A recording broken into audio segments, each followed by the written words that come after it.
శ్రీరామ రామ రామేతి రమే రామే మనోరమే సహస్రనామ తత్తుల్యం రామనామ వరాననే శ్రీరామ రామ రామేతి రమే రామే మనోరమే సహస్రనామ ఓం నమో భగవతే వాసుదేవాయ నమః.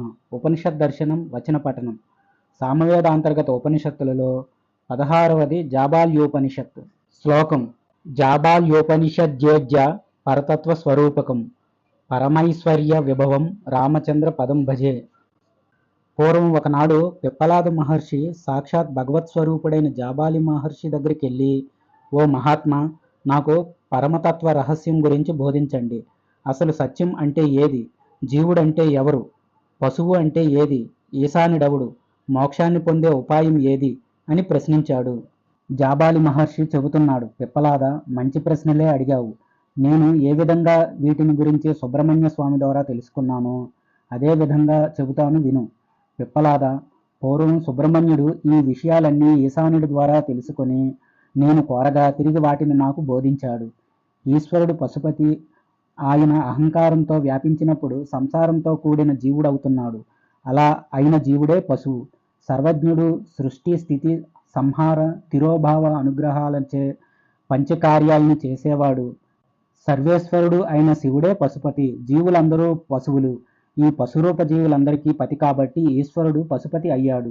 పిప్పలాదుడు, జాబాల, జీవులందరూ పశువులుగా ఎలా అయ్యారు? ఆ జీవులందరికీ ఈశ్వరుడు పశుపతి ఎలా అయ్యాడు?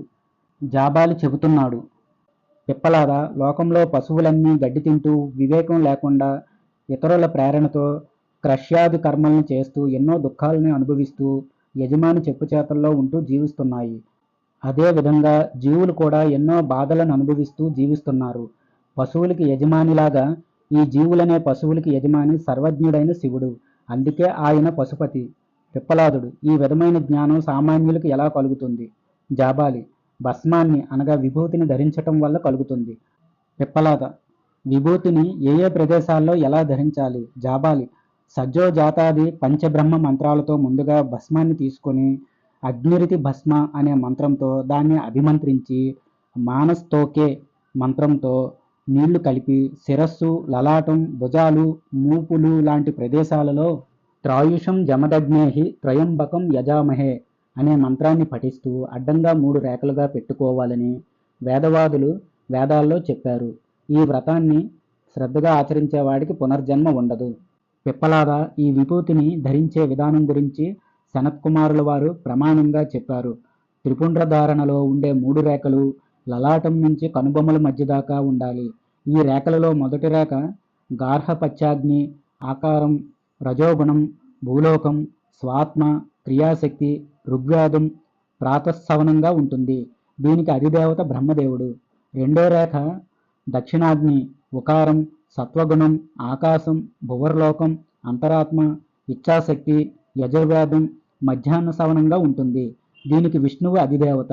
మూడో రేఖ అహవనీయాగ్ని, మకారం, తమోగుణం, స్వర్గలోకం, పరమాత్మ, జ్ఞానశక్తి, సామవేదం, సాయం సవనంగా ఉంటుంది. దీనికి అధిదేవత మహాదేవుడు.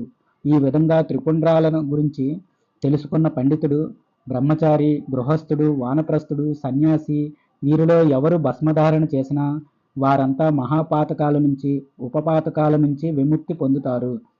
త్రిపుండ్రధారణ చేసినవాడు, వేదాధ్యయనం చేసినవాడు, సకల దేవతల్ని ధ్యానించినవాడు, సకల తీర్థాలలో స్నానం చేసినవాడు, అన్ని రుద్ర మంత్రాల్ని జపించినవాడు అవుతాడు. అతడికి జన్మ లేదు. సామవేదాంతర్గత ఉపనిషత్తులలో 16వది జాబాల్యోపనిషత్తు సమాప్తం. స్వస్తి. జయ శ్రీరామ. సామదాంతర్గతమైన కేన ఇత్యాది ఉపనిషత్తులకు శాంతి మంత్రము. ఓం ఆప్యాయంతు మమాంగాని వాక్ ప్రాణుచక్ష స్మ్రోత్ర మధోబల ఇంద్రియాణి చ సర్వాణి సర్వబ్రహ్మోపనిషదం మాహం బ్రహ్మ నిరాకుర్యాం మామా బ్రహ్మ నిరాకరోత్. అనిరాకరణ మస్త్వ నిరాకరణం మేంస్తు తదాత్మని నిరతేయ ఉపనిషచ్చు ధర్మహతే మయి సంతు తే మయి సంతు. ఓం శాంతి శాంతి శాంతి.